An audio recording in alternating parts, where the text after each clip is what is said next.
The twin sisters were born prematurely, and according to the doctors, there was no chance they would ever hear the sounds of the world.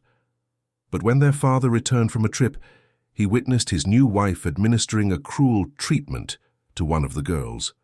The truth he would uncover was horrifying. On the Amtrak Acela from Chicago to New York, Michael Davis stared blankly out the window as the landscape blurred past. At 42, he had spent the last 3 months shuttling between China and Japan on business, consumed with securing new contracts.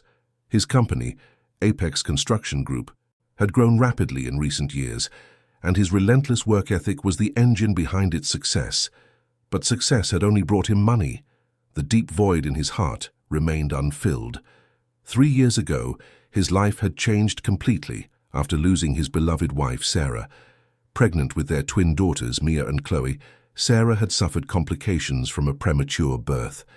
After clinging to life for several days in the hospital, she quietly passed away as soon as she knew her daughters were safe. Michael was tormented by the thought that if only he'd gotten to the hospital sooner, if only he'd found better doctors, things might have been different. After Sarah was gone, raising his 4-year-old twin daughters alone proved to be an immense challenge. That's when Jessica Miller came into his life. 35 and a former nurse, she had been Sarah's college roommate. Meeting at the funeral, Jessica offered warm words of comfort and proposed to help care for the children. To Michael, lost in despair, she felt like a savior. A year later, they were married. Jessica cared for the girls as if they were her own, and Michael was grateful for her devotion. But after the wedding, Jessica began to change. She became stricter with the children, especially with Mia. Mia is frail, so she needs special care, was her explanation. Michael decided to come home a day earlier than planned. Over the past few months, Jessica's voice on the phone had felt colder than usual, and the girls didn't sound as bright as they used to. A nagging feeling that something was wrong urged him home. Their 2-story house was located in Scarsdale, an affluent suburb of New York City. As he opened the front door, an unusual quiet greeted him. There was no sound of children's laughter, no TV. Michael slipped off his shoes in the foyer and called out, "I'm home," but there was no reply. As he walked up the stairs, Michael noticed a strange smell, like the antiseptic scent of a hospital.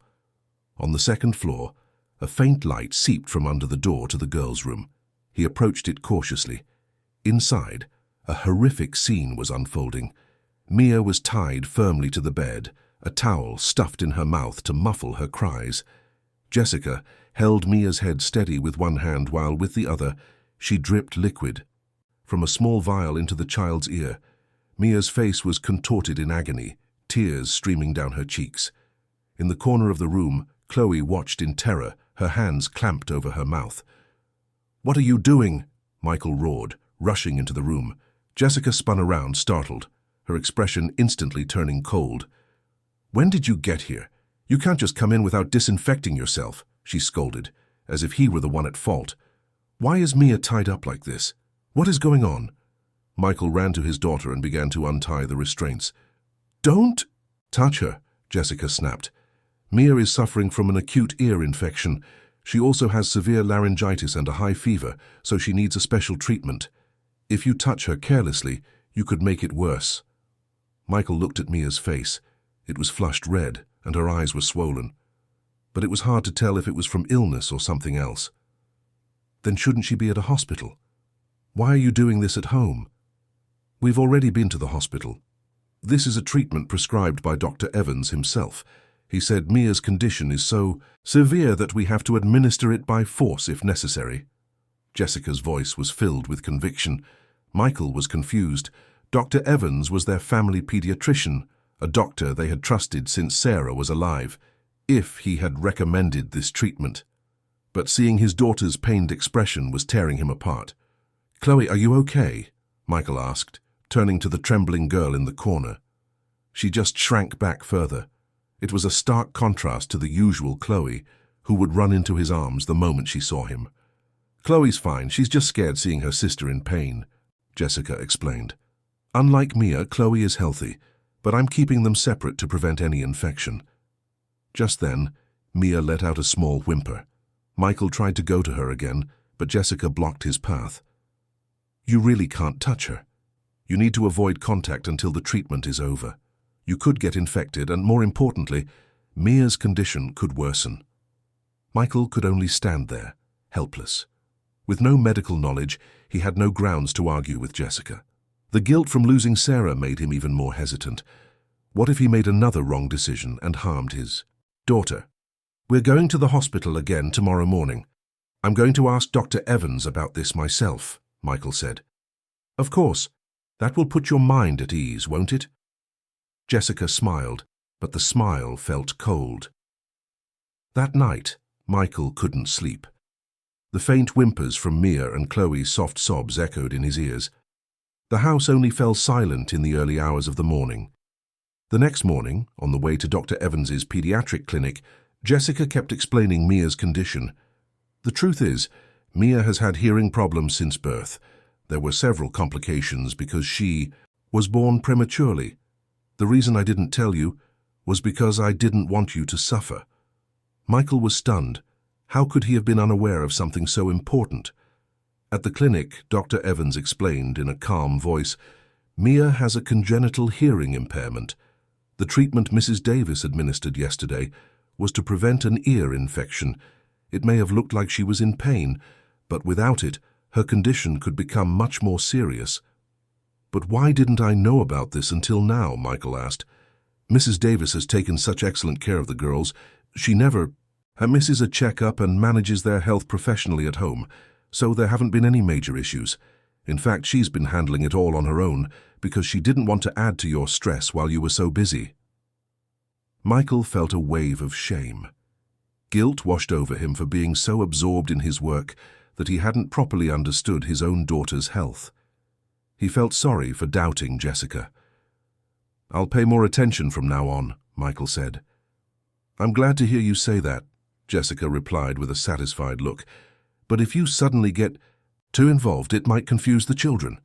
It's best if I continue to be their primary caregiver, just like before, and you can help out when needed." On the way home, Michael's mind was a mess. On one hand, he was relieved to finally understand his daughter's condition, but on the other, he hated himself for his past neglect. He vowed to be a better father. But when they got home, something strange happened. The moment Chloe saw Michael, she burst into tears.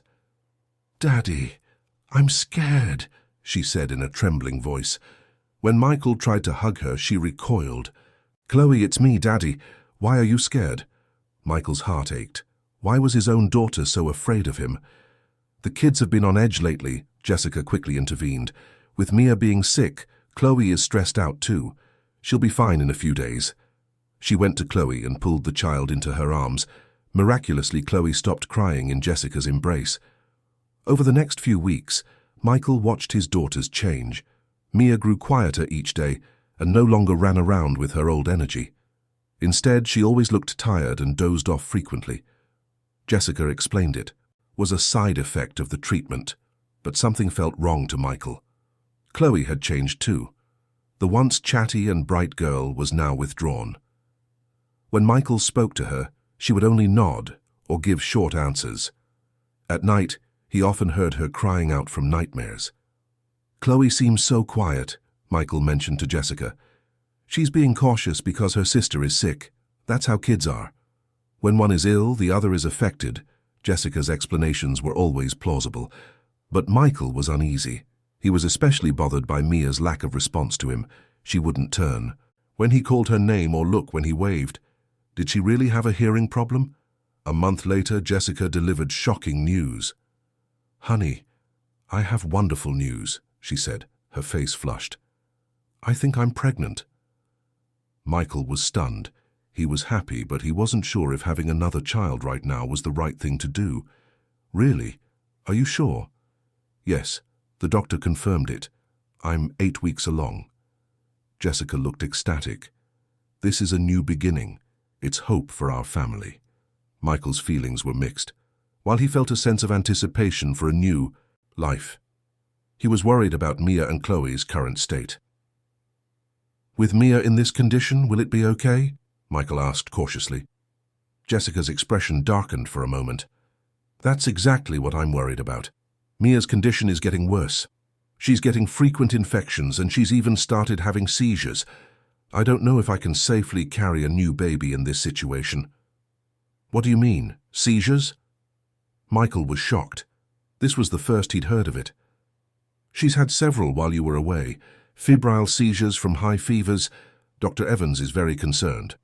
Jessica put on a worried face. Actually, Dr. Evans suggested something, sending Mia to a specialized treatment center. A treatment center? Yes, a rehabilitation center for special needs children in upstate New York. She could get professional care there, and her condition might improve and… Jessica paused. To be honest, if Mia stays here, she could infect the new baby. Her immune system is so weak that she's at risk of carrying all sorts of viruses. Michael's head was spinning. The thought of sending his daughter far away weighed heavily on him, but if it meant a chance for better treatment… How far is it? About a 2-hour drive. We can visit on weekends, and once she gets better, we can bring her home any time, Jessica said persuasively. This is the best choice for Mia, and for our family right now. That night, Michael peeked into the girls' room. Mia was sound asleep, and Chloe was curled up beside her sister. The thought of them being separated broke his heart. A few days later, Jessica brought home more information about the treatment center. Here's the brochure. The facility is great and the medical staff is excellent. It's a bit expensive, but for Mia… Michael looked through the brochure. The facility did look impressive, and it seemed she would receive professional care, but a sense of unease still lingered. What will Chloe think? About being separated from her sister? Children adapt quickly. She might even be more comfortable without her sister around. Chloe is under a lot of stress because of Mia right now. Jessica's words were confident. That night, Michael had some time alone with Chloe. Chloe, Daddy needs to ask you something. Chloe looked at her father with wary eyes. You know your sister Mia is sick, right? What do you think about her going to a place where she can get better treatment? Chloe's face instantly turned pale. No, she suddenly shouted. You can't send her away. Michael was surprised. He hadn't expected such a strong reaction. Why? She could get better. She's… Chloe started to say something, then clamped her mouth shut. She fell silent again. Just then, Jessica appeared. Chloe, why are you shouting? You shouldn't startle your father. Chloe immediately lowered her head at the sight of Jessica. I'm sorry. Chloe says she doesn't want to be separated from her sister, Michael explained. Of course she'd say that. She's a child. But this is a decision for the adults to make, Jessica said firmly. Chloe, go to your room and play. Chloe glanced at Michael one last time before quietly going to her room. Her eyes held a look of despair. The next morning, as Michael was getting ready for work, something strange happened. Mia was in the living room looking for something. She was staring up at a high shelf, reaching for it. Mia, what are you looking for? Michael asked. But Mia didn't react. Was she really unable to hear? Michael looked where Mia was focused. On the shelf was a box containing Sarah's belongings. Among them, Mia was staring intently at a small wooden box. What's that? Michael muttered. Just then, Jessica appeared. Mia's doing that again. She's been doing it a lot lately. I think she's having auditory hallucinations. Hallucinations? Yes, it's a symptom that sometimes appears in patients with hearing impairments. They think they're hearing sounds that aren't really there. Jessica tried to lead Mia away, but in that moment Michael noticed something odd. Mia had turned her head in reaction to Jessica's footsteps. If she had a hearing problem, how could she hear footsteps? Mia, Michael called out softly. Mia didn't respond, but when Michael clapped his hands, Mia's shoulders flinched slightly. Jessica quickly took Mia away. Mia looks tired. I should put her to bed. Michael watched them with suspicion. Something was wrong, very wrong, but he couldn't put his finger on what it was.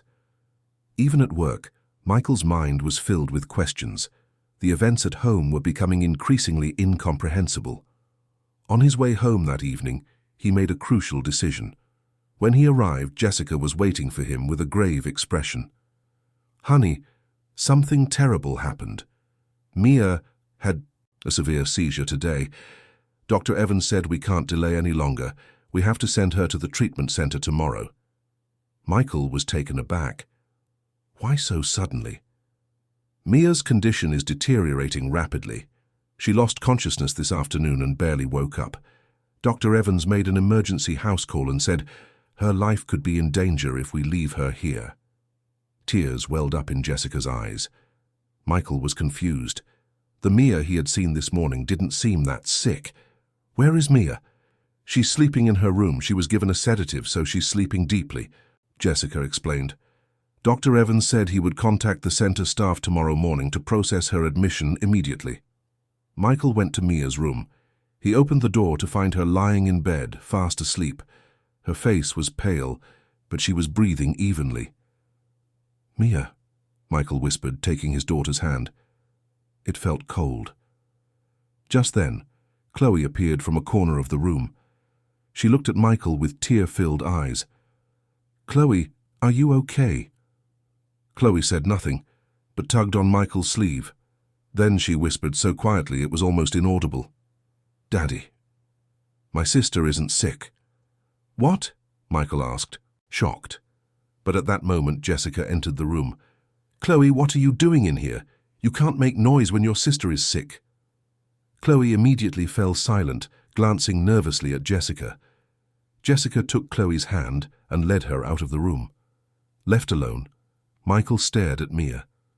Chloe's words echoed in his mind. "My sister isn't sick." What did that mean? That night, Michael couldn't sleep. Around 2 a.m., he quietly got up to check on Mia. As he walked down the hall, he heard Jessica's voice from downstairs. She was on the phone with someone. Michael crept to the top of the stairs and listened. "Yes, we've decided to send her tomorrow. My husband is starting to get suspicious, so we can't delay any longer. Yes, everything is going according to plan." Jessica's voice was cold and calculating, a complete departure from the warm persona she showed Michael. "No, Chloe is fine. She's obedient, so she's not a problem. Once Mia is gone, everything will be solved." Michael was horrified. He didn't know what Jessica meant by gone, but it was clearly nothing good. After the call ended, he heard Jessica getting something from the kitchen. Michael tried to get a closer look, but a stair creaked under his weight. "Who's there?" Jessica's sharp voice called out. Michael quickly retreated to his room, lay down, and pretended to be asleep. A moment later, he felt Jessica open the door and peer in, but he kept his breathing even, feigning sleep. Once she closed the door and left, Michael opened his eyes. He was certain now. Something was terribly wrong, and Jessica was at the center of it. Early the next morning, Michael called his office and took the day off. Then, without Jessica knowing, he called Dr. Evans' clinic. "Dr. Evans, I heard you came to our house yesterday." "Yesterday? No, I was in surgery all day at the hospital, so I couldn't leave. Did something happen?" A chill ran down Michael's spine. Jessica had lied. As soon as he hung up, Michael went looking for the girls. The house was too quiet. He went to their room and found Mia still asleep, but Chloe was nowhere to be seen. "Chloe!" Michael called, but there was no answer. Searching the entire house, Michael heard a strange sound coming from the basement. It sounded like someone sobbing. He carefully made his way down. In a corner of the basement, Chloe was huddled, crying. There were red marks on her wrists and a cut on her lip. "Chloe!" Michael ran to his daughter and held her. "Who did this to you?" Chloe cried harder in her father's arms. Then, in a trembling voice, she said, "Daddy, Mommy is trying to take my sister away. She's going to send her to a really bad place." Michael's hands trembled. Seeing Chloe's injuries, a wave of rage and shock washed over him. "Chloe, did Mommy do this?" His voice was barely a whisper. Chloe nodded. "She said if my sister doesn't pretend to be sick, she'll give her medicine that will make her even sicker. So my sister has to keep pretending. Otherwise, she'll get really sick for real." Michael felt his entire body go cold. He realized that what Jessica had been doing to Mia wasn't treatment. It was torture. So Mia isn't really sick? She can hear. My sister can hear everything. But Mommy said she can't pretend to hear. That way Daddy won't send her far away, Chloe sobbed. But now she's really going to send her away, to a bad place. Michael held his daughter tight. It's okay, Chloe. Daddy will protect you. I'll protect your sister, too.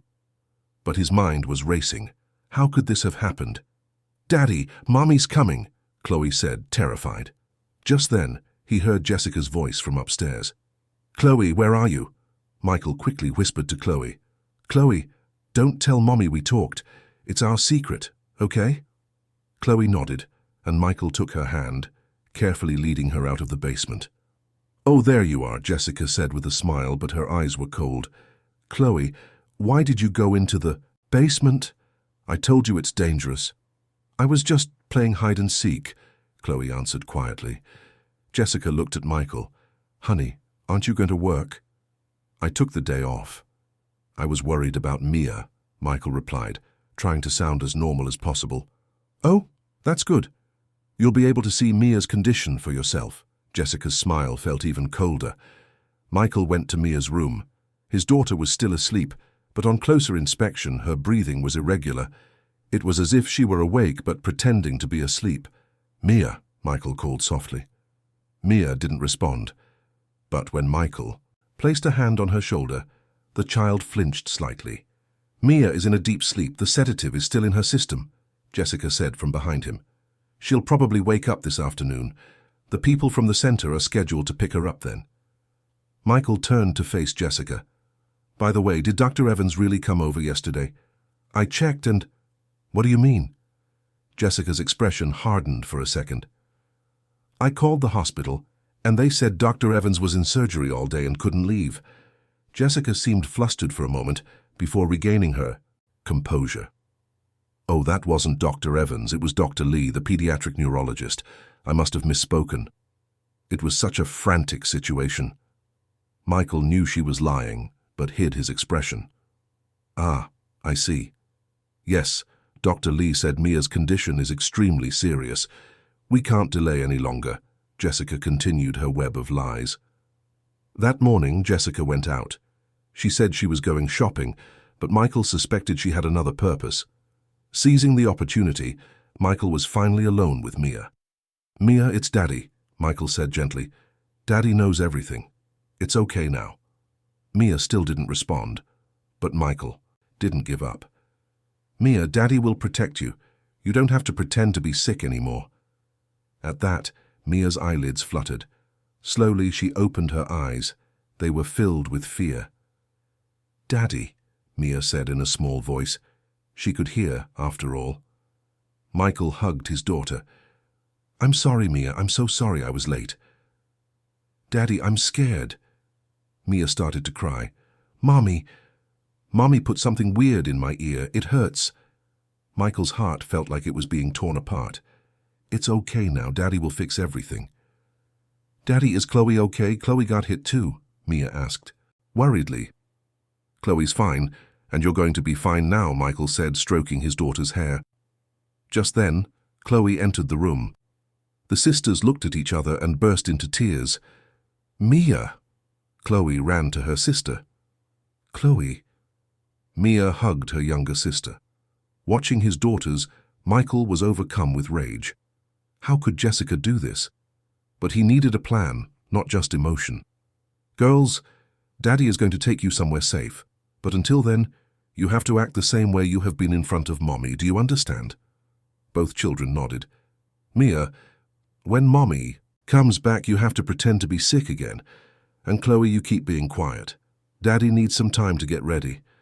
Jessica returned in the afternoon, carrying large shopping bags. How's Mia? She asked. Still sleeping? Michael replied. Good. She'll get a good night's rest. Starting tomorrow, she'll be getting treatment at a new place. A sense of satisfaction laced Jessica's voice. At dinner, Mia pretended to be unresponsive, and Chloe remained silent. Jessica seemed to be in a better mood than usual. Honey, I think our family will be much more peaceful without Mia, Jessica said. Michael was speechless but forced himself to remain calm. You think so? Yes, Chloe won't be stressed because of her sister, and our new baby will be able to grow up safely, Jessica said, stroking her stomach. That night, Michael pretended to be asleep, watching Jessica's every move. Around 1 a.m., Jessica quietly got up and went downstairs. Michael followed and listened in. Jessica was on the phone again. Have them come pick her up tomorrow afternoon. Yes, everything is ready. My husband doesn't suspect a thing. Yes, a month should be enough. By then, she'll be completely, and then there. Won't be any more problems. A shiver went down Michael's spine. He could guess what Jessica meant by, a month should be enough. After the call, Jessica got something from the kitchen. Michael peeked down and saw her drawing a clear liquid from a small vial into a syringe. In that moment, Michael made his decision. He couldn't wait any longer. But he couldn't act rashly. He needed proof. The next morning, Michael called in sick to work again. Then he called an old friend, Detective Harris. Harris, I need your help. What's going on? My wife, I think she's doing something to my daughters, but I need evidence. Hearing the gravity in Michael's voice, Detective Harris agreed to meet immediately. An hour later, at a coffee shop, Harris was horrified by Michael's story. Are you absolutely sure about this? Yes, I'm sure, but I don't have any hard evidence yet. Harris thought for a moment. I can install a micro camera, but it could be risky. I don't care if it's risky. I have to save my daughters.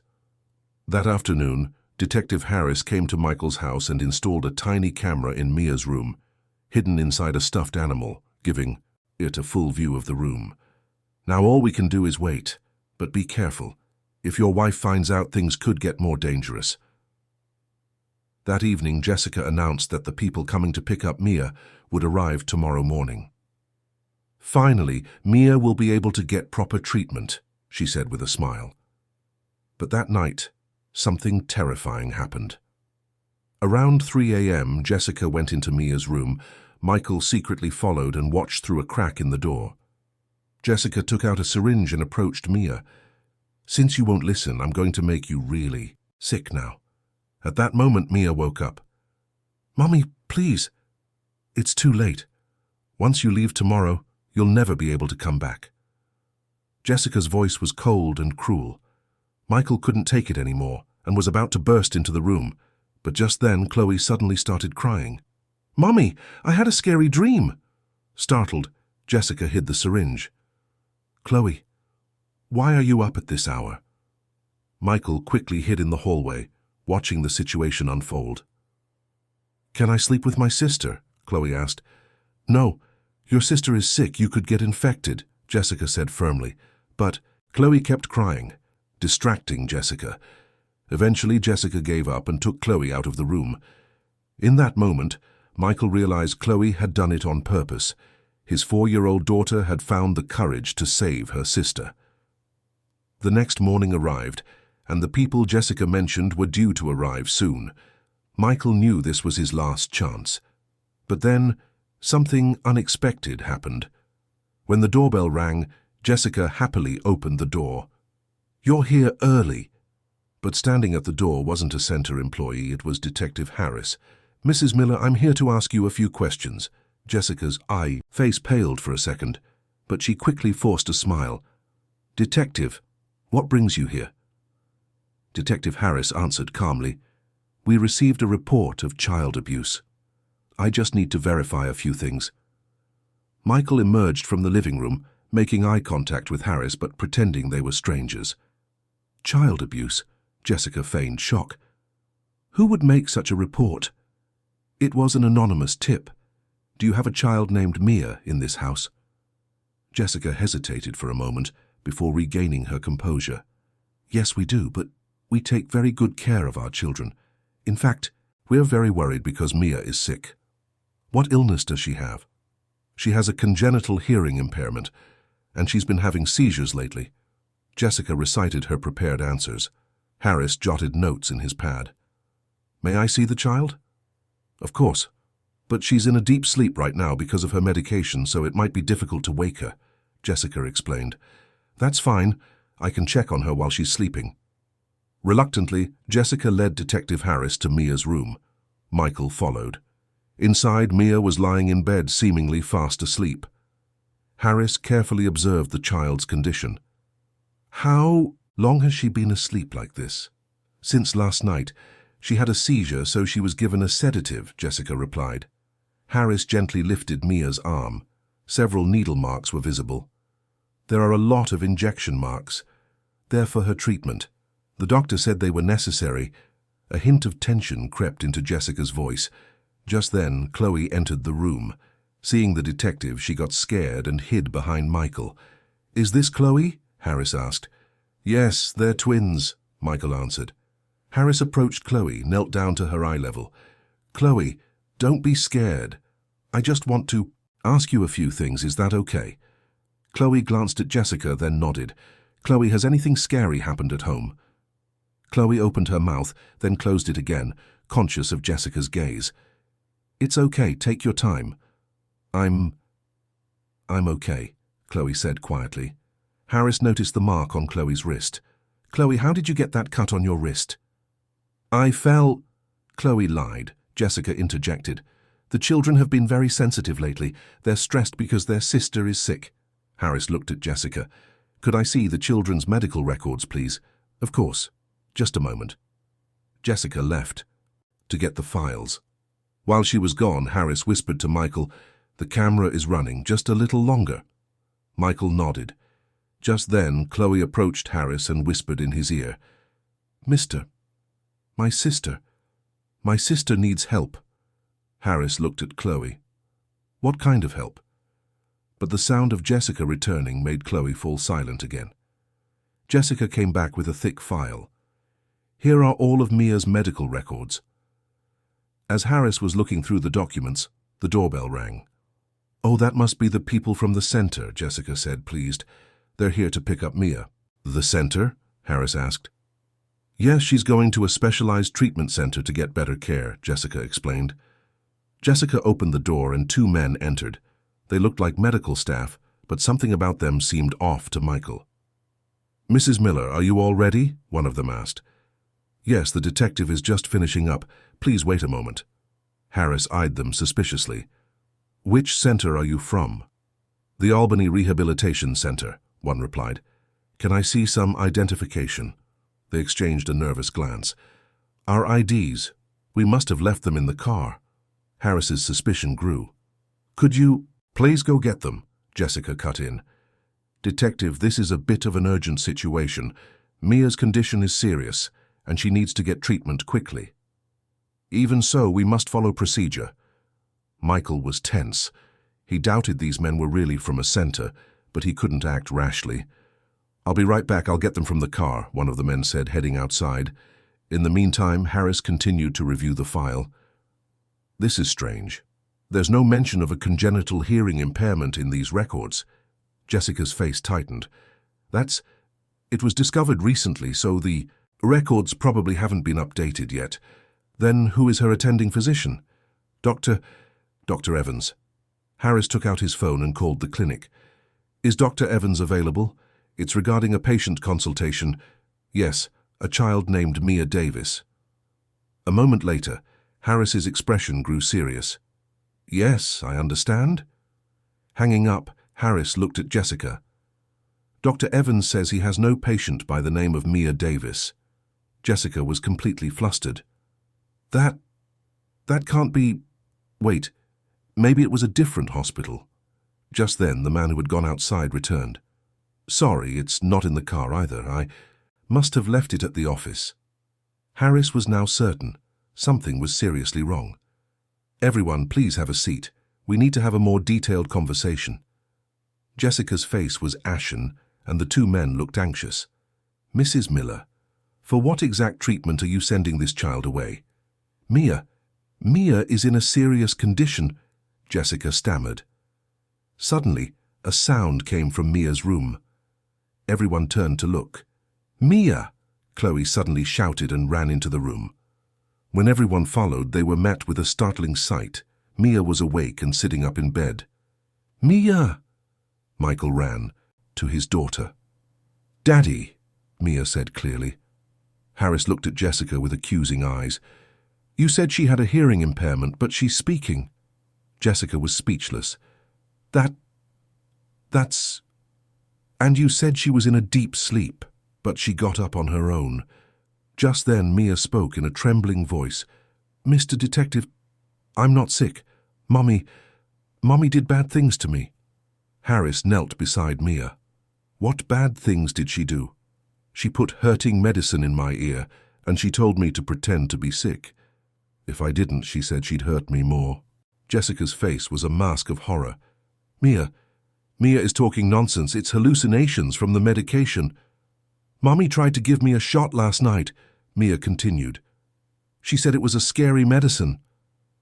Harris immediately took out his phone and called for backup. He knew the situation was critical. "Mrs. Miller, I'm going to have to ask you to come with me." Suddenly, Jessica became hysterical. "This is ridiculous. Why would I do that to my own daughter?" "I'm not your daughter," Mia cried out. "You're not our mommy." "Be quiet," Jessica screamed at Mia. In that instant, Harris restrained Jessica. "Calm down." Jessica had completely lost control. "These children, they're driving me crazy. Always looking for their dead mother, ignoring me, especially Mia." "Jessica!" Michael yelled in shock. But Jessica kept screaming. "I want to live too. I want to have my own baby. I want to erase every trace of that dead woman." Harris immediately handcuffed her. "Jessica Miller, you are under arrest on suspicion of child abuse." Just then, the two men who claimed to be from the center tried to flee, but backup officers had already blocked the entrance. "Arrest them all," Harris ordered. In the chaos, Michael held his two daughters tightly. They were trembling with fear. "It's okay, it's all over now," Michael repeated. But then an even more shocking truth was revealed. As she was being led away, Jessica spat out one last sentence. "You'll never know anyway what the real plan was," Harris asked. "What are you talking about?" Jessica sneered. "What I gave Mia was just the beginning. The real thing is still—" At that moment, Mia suddenly collapsed. Her body began to convulse. "Mia!" Michael screamed. "Call 911!" Harris shouted. Mia was on the floor, her whole body shaking in a violent seizure. Foam trickled from her mouth and her eyes rolled back in her head. Michael was in a panic. "Mia! Mia!" He tried to hold her, but Harris stopped him. "Don't touch her! You could make it worse!" Harris had experience with this. Turn her on her side and clear her airway. Chloe burst into tears at the sight of her sister. "Mia, what's wrong with you?" Jessica, now in handcuffs, was laughing. "It's too late. It's already too late." "What do you mean, too late?" Michael roared in fury. "What did you do to her?" Here, Jessica laughed. "What I put in her ear was the weak stuff. The real thing was in the injection, a slow-acting neurotoxin that affects the brain." Harris immediately moved to silence her. "We need the paramedics to get an accurate diagnosis." 5 minutes later, an ambulance arrived. The paramedics assessed Mia's condition. "Her blood pressure is dropping rapidly. We need to transport her immediately." "Do we know what kind of toxic substance it is?" a paramedic asked.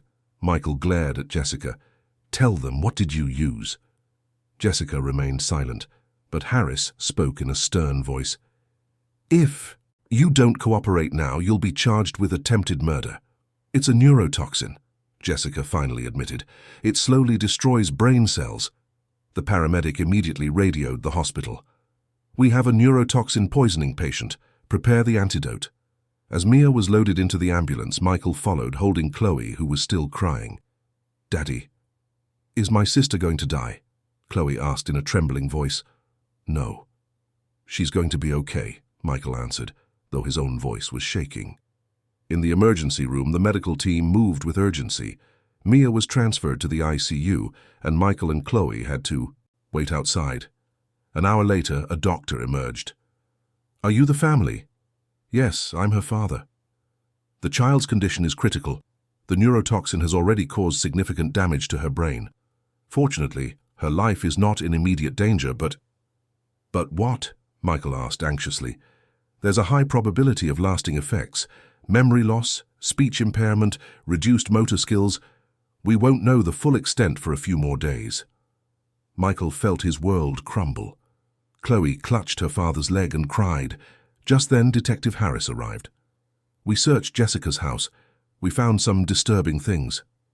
What did you find? First, look at this. Harris showed him his smartphone. It was footage from the hidden camera. The video showed Jessica when she was alone, tearing up a photograph of Sarah.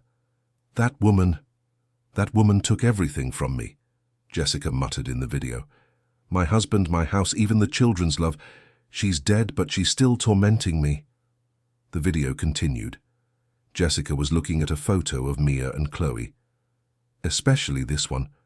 Mia looks too much like her mother. Every time I see her, I think of that woman. I have to get rid of her. I have to erase her completely. Michael was horrified. He had no idea the depths of Jessica's madness. There's more, Harris continued. We found some strange substances in the basement, and... He hesitated. We also found a diary. A diary? Jessica's diary from the past 2 years. The contents are quite shocking. Harris read a few pages from the diary. March 15th. Mia cried, looking at her mother's picture again. It made me so angry. Why do I have to compete with a dead woman? April 20th. I found a way to destroy Mia's hearing. Slowly, so no one will know. Then, she won't be able to communicate with the outside world. May 30th. The first attempt was a success. Mia is pretending not to react to sounds. Perfect.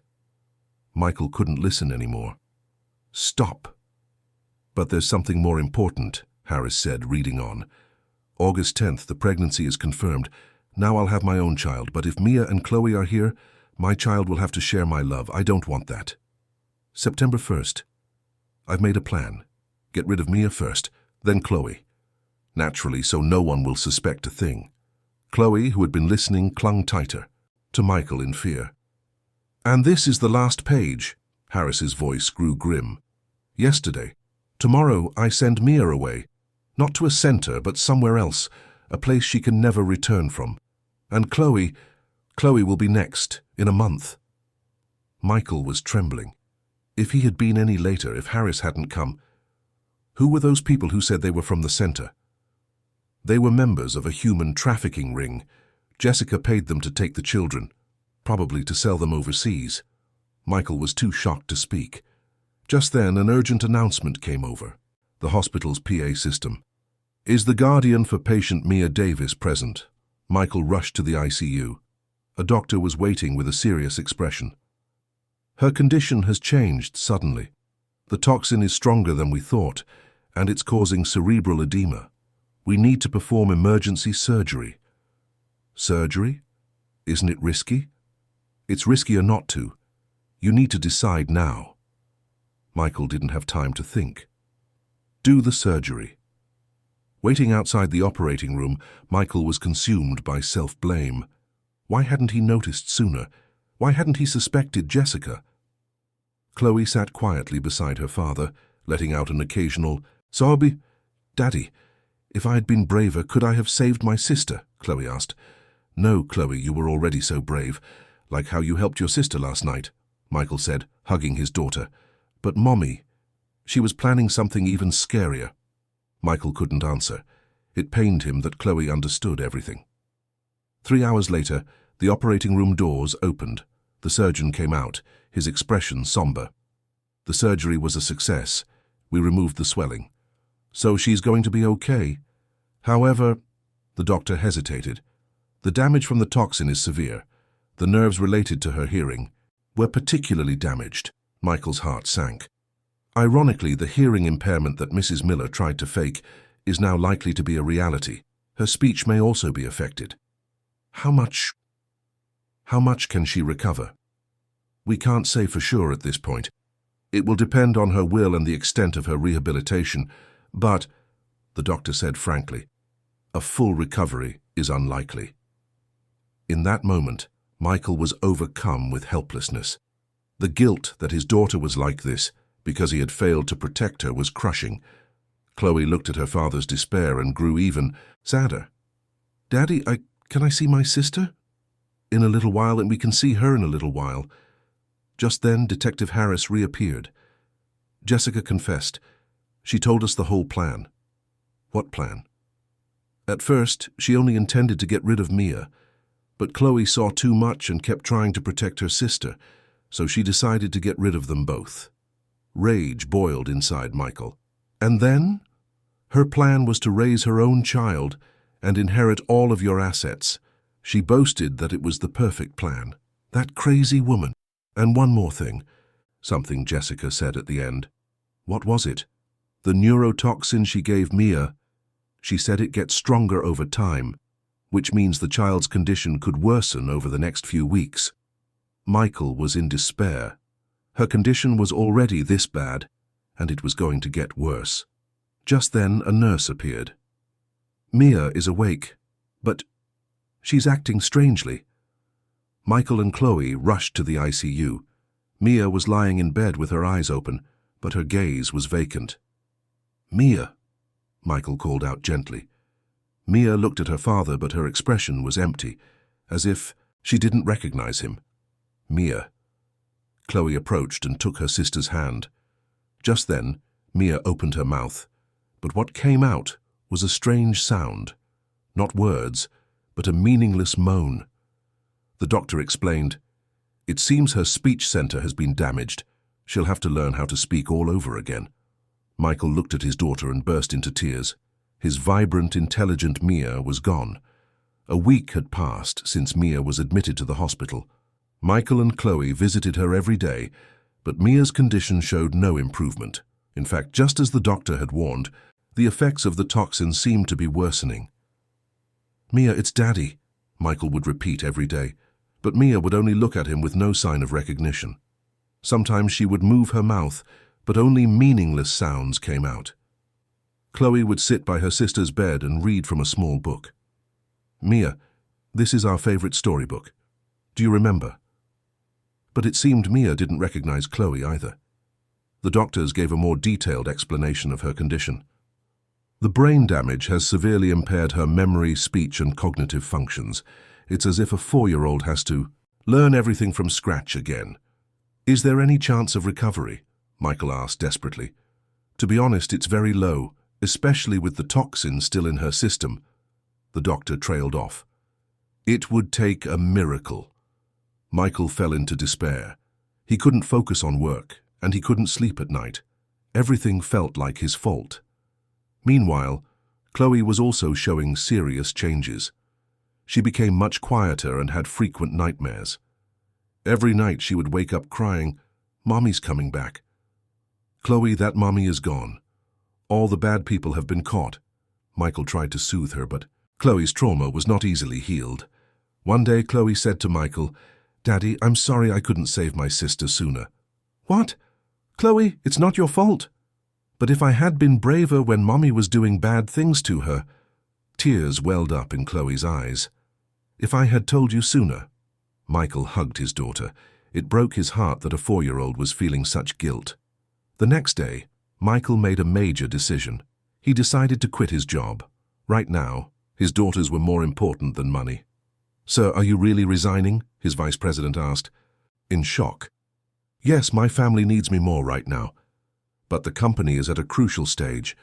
Someone else can run the company, but I'm the only father my daughters have." Michael's decision was firm. That afternoon, Michael returned home and began to sort through Sarah's belongings, things he couldn't bring himself to touch while Jessica was there. Deep inside a closet, he found Sarah's diary. He carefully opened it. 8 months pregnant. "I pray the babies are born healthy. I'm especially worried about Mia since she's a little small. 9 months pregnant. Michael is so busy. I wonder if he'll be a good father when the babies are born. But I know his heart. Delivery day. The babies are so beautiful. Mia and Chloe. I want to give them infinite love. But my body hurts so much. Just in case I'm leaving a recording." Michael was stunned. A recording? What recording had Sarah left? He began to search the house. The study, the bedroom, the living room, but he couldn't find anything. Just then, Chloe appeared. "Daddy, what are you looking for?" "Mommy. Your real mommy said she left a recording." Chloe's eyes suddenly lit up. Oh, the wooden box. The wooden box? The one my sister was always looking for. The small wooden box on the high shelf. Michael remembered. He recalled the image of Mia staring up at the high shelf a few days ago. The moment Jessica had dismissed as an auditory hallucination. Chloe, do you know where it is? It's on the very top of the bookshelf in the study. My sister was always looking that way. Michael rushed to the study and got a ladder. On the top shelf, covered in dust, was a small wooden box. Inside was an old tape recorder, and on a small piece of paper, written in Sarah's handwriting, "To my beloved Mia and Chloe, never forget that Mommy will love you forever. Mommy." Michael's hands trembled as he pressed the play button. Sarah's voice filled the room. "My beautiful daughters, can you hear Mommy's voice?" At that moment, Chloe's eyes widened. "It's Mommy's voice." The recording continued. "Mia, Chloe, even if Mommy isn't with you, I'll always be watching over you. You must love each other. Together you can overcome any hardship." Michael burst into tears. It was the voice of his wife, lost 3 years ago. "And to my Michael, I'm sorry for leaving so soon, but please raise our children well. If you're listening to this, it's probably because you're going through a difficult time. Stay strong. Our family is bound by love."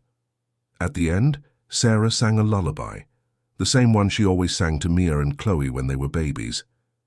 Chloe listened to her mother's lullaby and cried, "Mommy." Mommy's voice. A realization struck Michael. "Chloe, let's play this for Mia." "Will she be able to hear it?" "I don't know, but we have to try." The next day, Michael and Chloe took the recorder to the hospital. Mia was still lying there, expressionless. "Mia, shall we listen to Mommy's voice?" Michael said gently. He pressed play. Sarah's voice echoed in the hospital room. "My beautiful daughters, can you hear Mommy's voice?" In that instant, something incredible happened. A focus began to appear in Mia's eyes. "Mia, Chloe, even if Mommy isn't with you." Mia slowly turned her head toward the recorder. She tried to move her lips. "Ma. Ma." A faint sound escaped. Chloe exclaimed excitedly, "She's trying to talk." Michael was astonished. The doctors had said it was impossible. As Sarah's lullaby played, tears streamed down Mia's face. It was as if she was remembering something. "Mom, Mia said, more clearly this time. Just then, her doctor walked in. What's happening here?" "Mia is responding," Michael said, his voice filled with excitement. The doctor looked at Mia in amazement. "This is incredible. Just yesterday, she was completely unresponsive." "Mommy's voice," Mia stammered. The doctor looked on in awe. "The auditory stimulation must have activated other parts of her brain. This is a very rare case." But the joy was short-lived. Mia closed her eyes again, exhausted. She wasn't fully conscious yet. "But there's hope," the doctor said. "This is a different kind of response. Continuing this stimulation could aid her recovery." From that day on, Michael and Chloe played Sarah's recording at the hospital every day. Slowly but surely, Mia began to respond. A week later, Mia smiled for the first time. It was a small smile that appeared while listening to Sarah's lullaby. "She smiled," Chloe cheered, but many problems remained. Mia had lost most of her memories and struggled to speak. She would have to learn to walk again. An even more serious problem was Chloe's condition. While she was happy to see her sister improving, her guilt grew stronger. "Daddy, I feel bad that I'm okay," Chloe said one day. "What do you mean?" "My sister is so sick, but I'm fine. If I were sick too, she wouldn't be suffering alone." Michael was shocked. Chloe was experiencing survivor's guilt. That night, Chloe had another nightmare. "Mia! I have to help Mia!" she cried out in her sleep. Michael realized that while Mia's recovery was important, he also had to heal Chloe's emotional wounds. The next day, Michael consulted a child psychologist. "Chloe, here's showing classic symptoms of trauma. The guilt of not being able to save her sister, the burden of being the healthy one, these things are tormenting her. How can I help her? First, keep telling her that it's not her fault her sister is sick, that she already did so much to help her. But that night a bigger problem arose. Chloe suddenly stopped talking. When Michael woke up in the morning, he found Chloe sitting on her bed, staring blankly out the window. "Chloe, want some breakfast?" he asked, but Chloe didn't answer. "Chloe?" Michael called again. Chloe looked at her father but didn't open her mouth. She just gave a slight nod. Michael grew anxious. Chloe had been talking just yesterday. Why the sudden silence? As he prepared breakfast, Michael kept trying to talk to her. "Chloe, you like scrambled eggs, right? Should we bring some to your sister?" But Chloe remained silent. On the way to the hospital, Chloe didn't say a word. The car was eerily quiet. "Chloe, what's wrong? Please tell Daddy," Michael asked worriedly, but Chloe just shook her head. At the hospital, he explained the situation to the doctor. She suddenly stopped. "Talking yesterday. She's not making any sound at all." A child psychiatrist examined Chloe. "It's likely selective mutism due to trauma. It's a symptom that appears in children who have experienced severe psychological shock." "Can it be treated?" "It will take time, but yes. However, it may continue until she feels safe again," the doctor explained. When they entered Mia's room, a surprising sight awaited them. Mia was sitting up in bed.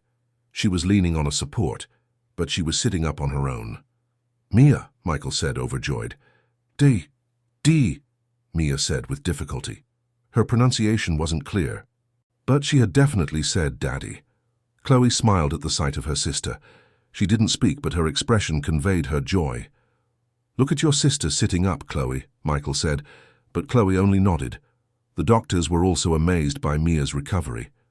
This is truly remarkable. To recover so quickly with this level of brain damage. Is it because of Sarah's voice? It's highly likely. The strong emotional stimulus seems to have activated other areas of her brain, the doctor explained. From that day on, Michael worked even harder on Mia's rehabilitation. He played Sarah's recording every day and tried to have conversations with her. "Mia, do you remember this? It's the doll you both loved." Mia looked at the doll and slowly said, "Bun, Nye." "That's right. It's a bunny doll." "Good job, Mia," Michael beamed. But Chloe's condition remained a constant worry. She hadn't spoken in a week. She wasn't eating well and couldn't sleep through the night. During a session with the psychologist, they learned something new. I asked Chloe to draw a picture. She keeps drawing the same thing over and over. The therapist showed him Chloe's drawing. It depicted one person lying in a bed and another person crying beside it. When I asked her what it was, she wrote it down. Mia and Chloe. Michael's heart ached. Chloe was still tormented by guilt over her sister. "And there's another drawing." The therapist showed him another paper. It was a drawing of a woman colored in black with two small figures beside her. What did she say this was? She wrote, "Bad Mommy," and then she tore up the drawing. Michael realized that Chloe was still holding on to her fear of Jessica. That evening at home, Michael spent some time alone with Chloe. He sat her on his lap and spoke softly. "Chloe, Daddy's going to tell you something. It is not your fault that your sister is sick. Not at all." Chloe looked at her father but remained silent. "In fact, you helped your sister so much. It was you who saved her that night by crying, and it was you who told Daddy the truth." Tears began to well up in Chloe's eyes. "And the bad mommy can never come back. She's in jail. She can never hurt you again." Chloe gripped her father's shirt tightly, but still she didn't. Speak. A few days later, they received unexpected news from the hospital. Mia had taken a few steps with her physical therapist. "Really? Mia walked?" "Yes, holding onto the support bars. She's still unstable, but her leg muscles have recovered a lot," the physical therapist explained. When Michael and Chloe arrived at the room, Mia was standing by the bed, holding onto the support. "Daddy." "Look," Mia said slowly but clearly, and she took one step at a time towards him. Michael couldn't hold back his tears. His daughter, who had been unconscious just weeks ago, was now walking and talking. Chloe looked moved, and for the first time she opened her mouth. "Mia, you're amazing." It was a small voice, but it was a clear word. "Chloe!" Michael was ecstatic. "You spoke." But Chloe immediately fell silent again, as if she regretted speaking. That night at home, Michael discovered something new. He happened to see Chloe's diary. "I'm sorry I'm okay when my sister is sick. I wish I was sick instead. I'm scared the bad mommy will come back. I'm scared she'll do bad things to my sister again. I think Daddy will love my sister more than me because she's the one who's hurt." Michael was shocked. He had no idea Chloe was thinking these things. The next day, Michael made a special plan. He decided to create a special day just for Chloe. "Chloe, how about just the two of us go somewhere today?" Chloe looked surprised. She couldn't believe they weren't going to the hospital to see her sister. "What about Mia?" "Mia has rehabilitation therapy today, so she'll be busy. We'll go wherever you want to go." Chloe thought for a moment and then said in a small voice, "The amusement park, great, let's go to the amusement park." At the park, Chloe's face lit up for the first time in a long while. She rode the carousel, got a balloon, and ate cotton candy. "Chloe, are you having fun?" Chloe nodded. Then she asked cautiously, "Daddy, is it okay for just me to have fun?" "Of course it is. You deserve to have fun too." "But my sister—" "Your sister would want you to be happy. If you're sad, she'll be sad too."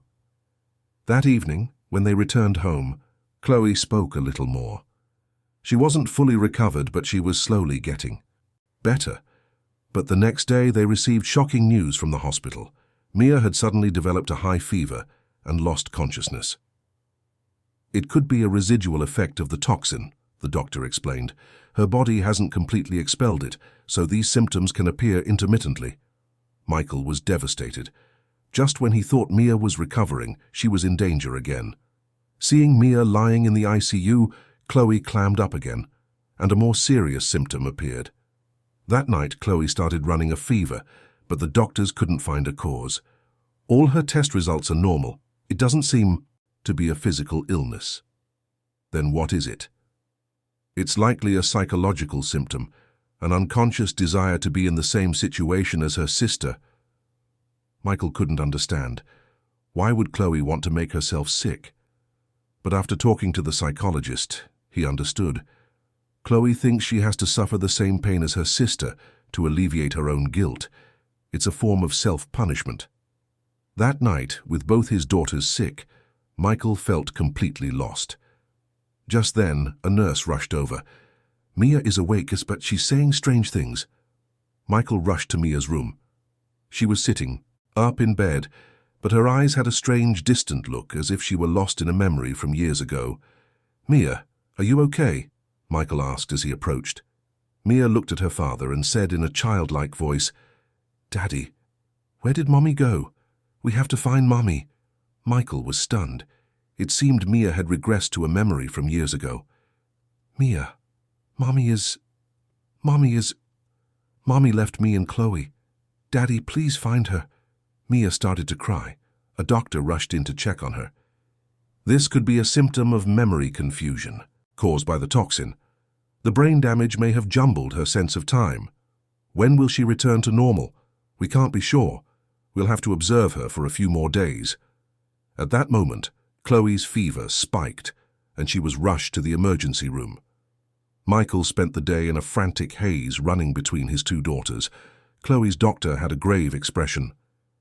"Chloe's fever has reached 104 degrees, but there are still no signs of infection."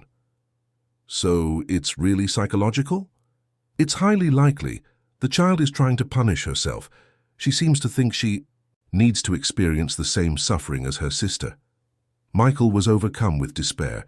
One daughter had lost her memory and returned to the past, while the other was making herself sick out of guilt. That night, Michael stayed up all night, moving between his daughters' rooms. Mia kept calling for her mother, and Chloe mumbled in her feverish sleep. "Mia, I'm sorry. I should be the one who's sicker," Chloe muttered in her sleep. Michael couldn't take it anymore. The next morning he decided to take drastic measures. "Please put both children in the same room. But that could be dangerous in this situation. Mia's condition is unstable. Please, these children need each other, Michael pleaded. The hospital was hesitant, but they eventually agreed to admit both children to a special private room. When Chloe was moved to the bed next to Mia, something amazing happened. Chloe's fever began to slowly come down. "Mia," Chloe said in a small voice. Mia looked at Chloe and suddenly burst into tears. "Chloe, is that you? My brother said you were gone." Hearing Mia call Chloe brother, Michael realized her memory was completely scrambled. But despite her sister's confusion, Chloe took her hand. "It's okay, Mia, I'm Chloe. I'm your sister." "Sister, Chloe." Mia slowly tried to piece her memories together. We're twins, right?" "Yes, that's right," Chloe said with a smile. From that day on, miraculous things began to happen. With Chloe by her side, her fever completely subsided, and Mia also began to regain her sense of reality. "Daddy," Mia said a few days later. Mommy is really gone, isn't she?" Michael answered carefully. "Yes, Mia. Mommy went to heaven after you were born." Mia started to cry, but this time it wasn't out of confusion, but the sadness of accepting reality. "Then what about the bad mommy, the one who hurt us?" "She's gone now. She can never hurt you again," Michael reassured her. Just then, Chloe chimed in. "Mia, you're sick because of her. It's not my fault. It's that bad person's fault." Mia looked at Chloe. "It's not your fault. You saved me." "Really?" Chloe's eyes sparkled. "Yes, I remember you crying that night and saving me. And," Mia searched her memory, "I remember you telling Daddy the truth too." Chloe smiled a genuine smile for the first time. It was the brightest expression he had seen in weeks. But there was still a problem: Mia's hearing. The toxin had actually damaged her auditory nerves. "Unfortunately, her right ear has completely lost function. Her left ear can only hear about 30%, the doctor explained. Michael was devastated. The hearing impairment that Jessica had tried to fake had become a reality. A hearing aid will help to some extent, but a full recovery of her hearing is unlikely. Mia was surprisingly calm upon hearing the news. "It's okay, I have Chloe." Chloe squeezed her sister's hand. "I'll be your ears. If you can't hear something, I'll listen for you and tell you." From then on, a special communication began between the two sisters. Chloe would convey sounds her sister missed through gestures and expressions, and Mia would read Chloe's heart. A month later, Mia was discharged. But going home wasn't easy.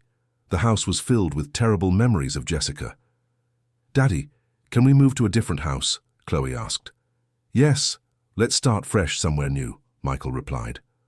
While preparing for the move, Michael sorted through Sarah's belongings. In another box, he found something incredible. Inside were letters Sarah had written for her daughters, prepared for each stage of their lives. On your 5th birthday, on your 10th birthday, on your 15th birthday, and when you get married, and so on. Letters Sarah had written in advance for her daughters' futures. Michael opened the 2 letters labeled, "On your 5th birthday." "To my beloved Mia. You were born a little early, but that just makes you more special. No matter what difficulties you face, always remember that Mommy loves you. To my beloved Chloe. You are a kind child who takes good care of your sister. But you must love yourself too. Don't forget that your sister can only be happy when you are." Michael cried. It was as if Sarah had anticipated all of this. The first night in their new house, Michael read the letters to his daughters. Mommy wrote these letters for us," Mia said in amazement. "Mommy really loved us," Chloe said. That night, for the first time in a long time, the 3 of them laughed together. But the next day, a new problem arose. Mia had to start a new school, but with her hearing impairment, adjusting to a regular school seemed difficult. A special needs school would be best, a counselor suggested, but Mia refused. "I want to go to the same school as Chloe." "But Mia, it will be hard for you to hear the lessons," Chloe worried. Then Mia made a surprising suggestion. "You can sit next to me. You can be my ears." In the end, the school made a special exception. and the two sisters were placed in the same class. Chloe always sat next to her sister, relaying what the teacher said. At first, the other children found it strange, but they were soon moved by Mia and Chloe's special bond. But school. Life wasn't easy. One day a boy teased Mia. "You can't hear, can you? You're stupid." Chloe got angry and fought with the boy. "My sister is not stupid. She's way smarter than you." After that day, Mia lost her confidence. "Daddy, I'm making things hard for Chloe. Should I go to a special school?" Michael hugged his daughter. "Mia, you are not a burden to Chloe. You are precious sisters who need each other." Just then, Chloe interrupted. "Mia, I'm not having a hard time because of you. I'm happier because of you." That night, Michael made an important decision. He decided to have his daughters learn sign language. If you learn sign language, Mia can communicate more easily, and Chloe can help her sister even better. The two sisters eagerly learned sign language. A few months later, they had their own special language, a combination of speech, sign, and a deep understanding of each other's hearts.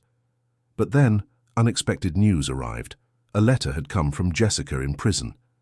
Michael hesitated for a long time after receiving Jessica's letter.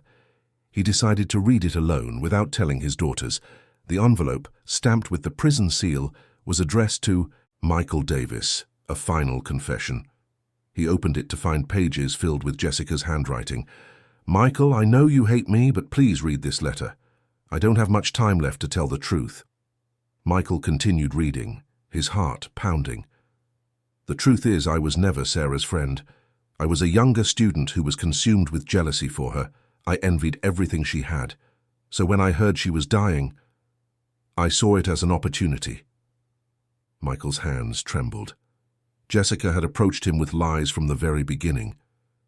The pregnancy was also a lie. It was to get your attention. But the lies kept getting bigger, and eventually I tried to get rid of the children. They were in the way of my plans. The last part of the letter contained an even more shocking revelation.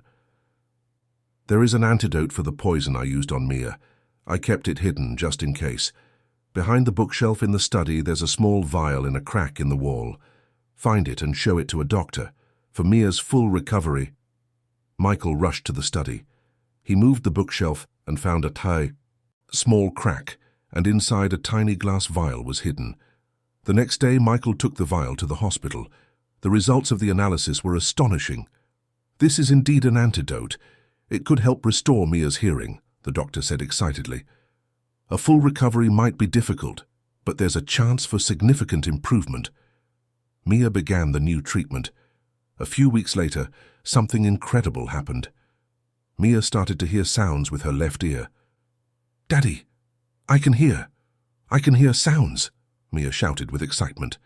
Chloe cried tears of joy. "Mia, really?" "Yes, I can hear your voice." Mia hugged her sister. Her right ear was still deaf and her left wasn't perfect, but it was a vast improvement. That evening, Michael made a special suggestion. "Shall we listen to Mommy's lullaby again?" Both daughters nodded. Michael took out Sarah's recorder and pressed play. Sarah's warm voice filled the house. "My beautiful daughters, can you hear Mommy's voice?" For the first time, Mia could hear her mother's voice directly. Tears streamed down her face. "Mia, Chloe, even if Mommy isn't with you, I'll always be watching over you." "Mommy," Mia said in a trembling voice. Sarah's lullaby continued to play. "You must love each other. Together you can overcome any hardship." Chloe took her sister's hand. The two sisters looked at each other as they listened to their mother's voice. And when times are tough, remember this song. It's a song filled with Mommy's love. At the end, Sarah left a special message. If you're listening to this recording, it probably means you've been through a lot. But in this moment, if you are together, that alone makes Mommy happy. Michael cried too. It was as if Sarah had foreseen this entire situation. "I love you, my daughters. I love you too, Michael. We are a family. Forever." When the recording ended, a warm silence enveloped the house. Mia spoke in a complete sentence for the first time. "Mummy, she really loved us. Chloe added. Even though we went through such hard times, Mommy was watching over us. Michael hugged his two daughters. Yes, Mommy was protecting us. That's why we were able to get through it. That night, Chloe said to Michael, Daddy, I'm not scared anymore. Really? Yes. My sister is much better and we have each other, and Mommy is watching over us too. Mia also expressed herself, mixing speech and sign language. I'm not scared anymore either because we're not alone. Several more months passed. Mia's hearing recovered to about 70%. It wasn't perfect, but it was enough for daily life. She and Chloe continued their special way of communicating. One autumn day, Michael took his daughters to visit Sarah's grave. It was the first time the three of them had gone together in 3 years. Hi, Mommy, Mia said in front of the headstone. We were very sick, but we're okay now. Chloe also spoke. Mommy, my sister and I love each other very much. We were able to be strong because of the words you left for us. Michael said to Sarah, Honey, our daughters have grown up to be so brave. I'll continue to raise them well. Just then, Mia said something surprising. Daddy, when I grow up, I want to be someone who helps other sick children. Really? Yes. I want to help kids who are sick like me so they don't lose hope. Chloe added, And I'll help my sister. I'll tell her the sounds she can't hear, and I'll help her help other kids. Michael was moved by his daughter's words. Despite having gone through such a horrific ordeal, they had developed a desire to help others. On the way home, Mia suddenly stopped. Daddy, Chloe, thank you. For what? For not giving up on me and for always loving me. And... Mia paused for a moment. Even though bad things happened, I think it made us closer. Chloe took her sister's hand. That's right. We're truly one now. That evening, in the living room of their new house, the three of them listened to Sarah's recording together. Not out of fear or sadness anymore, but to create warm memories. Mia began to sing along to her mother's lullaby. Her pronunciation wasn't perfect, but she sang with all her heart. Chloe sang along with her. Michael smiled, watching his two daughters. Mommy, we're really happy, Mia said, looking up at the sky. At that moment, a warm breeze blew from outside, as if Sarah were answering. Michael realized that all the pain and trials they had endured were not in vain.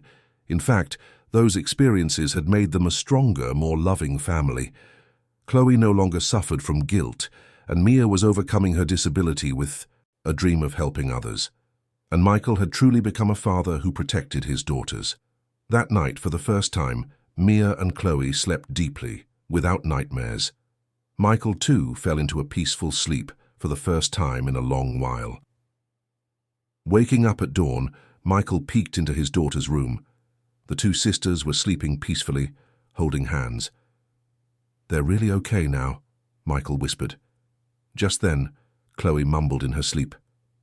Mommy, thank you for protecting us. Michael smiled. Sarah's love still enveloped them. And within that love, they were embracing a new beginning. Though their bodies and hearts were not whole, their love for each other was more complete than anything. And that was enough. Sunlight streamed through the window, warmly illuminating the peacefully sleeping family. After passing through a long tunnel of pain, true happiness had finally found them.